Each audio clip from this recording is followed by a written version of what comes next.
reason why we choose to love the people we choose to love is because of childhood. Because we all learned about love when we were children.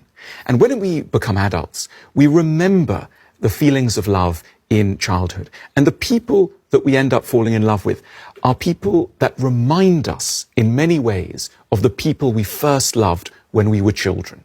It's no surprise that many lovers call each other baby. You know, it sounds strange, but you know, it's like this. And of course, this explains why we often make very bad choices. Because sometimes in childhood, the relationships we had with those we loved, the adults we loved, were not perfect. Maybe, you know, mummy was a bit depressed, or daddy was always away, or had a terrible temper.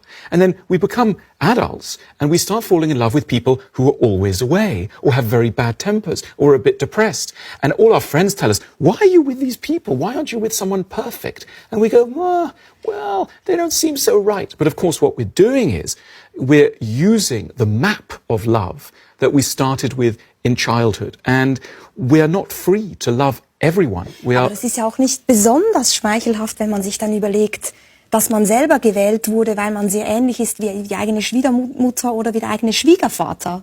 Sure. Das ist vielleicht unter Umständen eine schwierige Vorstellung.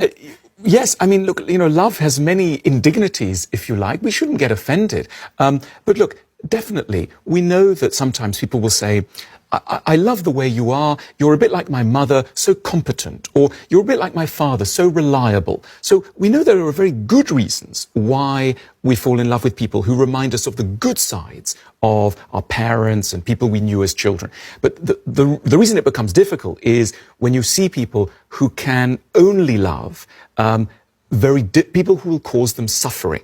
And for many people, love is not just about finding pleasure. It's also about finding a suffering that feels familiar. And this explains how we see people who have types and they break up 7 relationships and they always go back to someone who is basically the same type of person.